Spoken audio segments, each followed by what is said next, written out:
कि यार जाके वहाँ पे आप कहो कि जी फलाँ का घर तो ऐसा है, फलाँ का घर तो वैसा है, फलाँ के घर में तो ये होता है, फलाँ के मेरा अपना घर उजड़ा हुआ हो, उसकी मुझे कोई फ़िक्र नहीं है। मुझे लेकिन दूसरे के घर की फ़िक्र करनी है। अगर ये वाला मसला कश्मीरियों के ऊपर हम छोड़ दें तो शायद ज़्यादा बेहतर होगा। टर्की के, तो वो इसी वजह से की गई है कि ये टर्की को ये बताने की कोशिश की गई है कि आप अपनी हद में रहें, और आप अगर इस इशू पर बात करेंगे तो हम फिर साइप्रस पे बात करेंगे। जय हिंद दोस्तों रिसेंटली तुर्की के प्राइम मिनिस्टर एर्दोगान ने यूएनओ में अपना एक भाषण दिया और इस भाषण में उनका कहना था कि वह कश्मीर पर एक परमानेंट सॉल्यूशन चाहते हैं। उठाने पर इंडिया की तरफ से टर्की को बड़ा सख्त जवाब दिया गया है और इसका बड़ा सख्ती से नोटिस लिया गया है।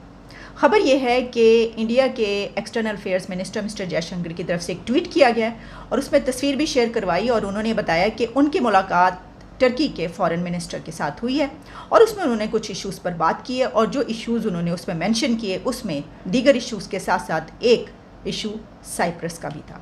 अब इस मुद्दे पर एस जयशंकर साहब का टर्की के विदेश मंत्री को कहना था कि यदि आप बेमतलब में ही यूएनओ में बार बार कश्मीर के मुद्दे को उठाते रहोगे तो हम भी साइप्रस के मुद्दे को यूएनओ में उठाना शुरू कर देंगे। साइप्रस भी है, तो साइप्रस का इशू क्यों उठाएगा भारत या उस पर क्यों बात करेगा? इसकी वजह यह है कि अगर कोई ऐसा मुल्क, यानी वैसे तो पहले काफ़ी ऐसे कंट्रीज़ थे जिनको पाकिस्तान ये कहता था कि हमारे साथ मिलकर मुस्लिम उम्मा के तौर पर कश्मीर का मुद्दा उठाया जाए, अब तमाम कंट्रीज़ पीछे हट गए हैं, उठाएंगे। लेकिन अभी भी अगर कोई इस पे बात करता है पाकिस्तान के कहने पर तो वो टर्की है और इससे पहले भी तैयब उर्दवान ये वाली इस पे बात करते रहे। लेकिन ये बात कही जा रही है कि ये जो मिस्टर जयशंकर की तरफ से ये बात की गई है और साइप्रस की अपने काउंटर पार्ट से टर्की के, तो वो इसी वजह से की गई है कि ये टर्की को ये बताने की कोशिश की गई है कि आप अपनी हद में रहें और आप अगर इस इशू पर बात करेंगे तो हम फिर साइप्रस पे बात करेंगे। अब यहाँ पर मैं आपको बता दूं कि साइप्रस का मुद्दा तुर्की के लिए बहुत ही ज़्यादा इम्पोर्टेंट है और यहाँ पर तुर्की का स्टांस बहुत ही ज़्यादा कमज़ोर है। असल में ये मुद्दा तुर्की और ग्रीस के बीच का एक मुद्दा है। साइप्रस बेसिकली एक टापू है और जो कि तुर्की और ग्रीस के लगभग बीच में है।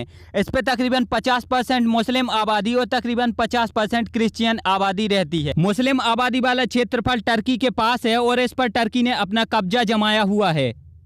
टर्की चाहता है कि साइप्रस का बंटवारा हो जाए और ये वाला एरिया टर्की के हिस्से में आ जाए और जिस पर टर्की अपना रुतबा जमा सके, जबकि ग्रीस का कहना है कि इसका कोई भी बंटवारा नहीं होना चाहिए, मुस्लिम और क्रिश्चियन दोनों एक साथ मिलकर रहेंगे और ये एक आज़ाद देश बनेगा। बहुत बेहतरीन किस्म की चीज़ों के लिए मतलब मैं बड़ा होपफुल था और I was expecting lots of thing from him but not this one कि यार जाके वहाँ पे आप कहो कि जी फलाँ का घर तो ऐसा है, फलाँ का घर तो वैसा है, फलाँ के घर में तो ये होता है, फलाँ के मेरा अपना घर उजड़ा हुआ हो, उसकी मुझे कोई फ़िक्र नहीं है। मुझे लेकिन दूसरे के घर की फ़िक्र करनी है। मुझे दूसरे के घर की फ़िक्र नहीं करनी। कश्मीर का प्रॉब्लम है, आप अपने यानी मैं पूरे पाकिस्तान की बात कर रहा हूँ, आप उस लेवल पे ले आए जिस लेवल पे पहले कभी ज़माने में हुआ करता था। यूनाइटेड नेशन में आप उठाते थे ये इशू या बाकी फोरम्स पे उठाते थे तो एक बड़ा पावरफुल तरीके से होता था। लेकिन उस वक़्त पाकिस्तान की ये हालत नहीं थी जो आज है। हमने क्या इन लास्ट 30 इयर्स में या 40 इयर्स में कुछ सीखा भी है या हम यही कहेंगे कि भारत फाशिस्ट है, भारत में जुल्म होता है, भारत के प्राइम मिनिस्टर जो है जालिम है और कश्मीर में कश्मीरियों को बंद किया हुआ है। ये सारी चीजें सर अगर ये वाला मसला कश्मीरियों के ऊपर हम छोड़ दें तो शायद ज्यादा बेहतर होगा। और जब एर्दोगान ने रिसेंटली कश्मीर का मुद्दा यूएनओ में उठाया तो इस पर एस जयशंकर साहब ने रिप्लाई करते हुए ये पूछा कि आप कब ये हट छोड़ोगे और कब ये एक्सेप्ट करोगे कि साइप्रस पर टर्की का कोई भी अधिकार नहीं है और ये एक आज़ाद टापू है।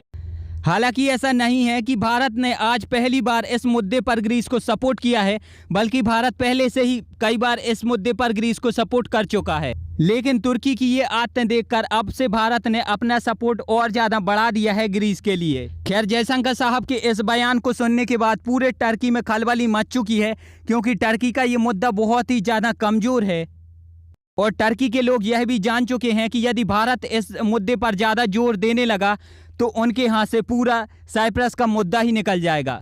तो अब बहुत ही जल्दी टर्की को ये समझ में आ जाएगा कि बेमतलब में ही हमेशा कश्मीर कश्मीर नहीं चिल्लाना चाहिए। खैर यहाँ पर तुर्की की पूरी दुनिया हिल चुकी है, लेकिन आपका यहाँ पर क्या कहना है आप मुझे बताइए। क्या आपको लगता है कि जयशंकर साहब ने जो कहा है वो बिल्कुल सही कहा है, या फिर आपको ये लगता है कि थोड़ा ज़्यादा हो गया है, या फिर इतना नहीं बोलना चाहिए था? आप मुझे नीचे कमेंट ज़रूर बताइए। एंड यदि ये वीडियो अच्छी लगी है तो चैनल को सब्सक्राइब करके बेल आइकन ज़रूर दबाइए।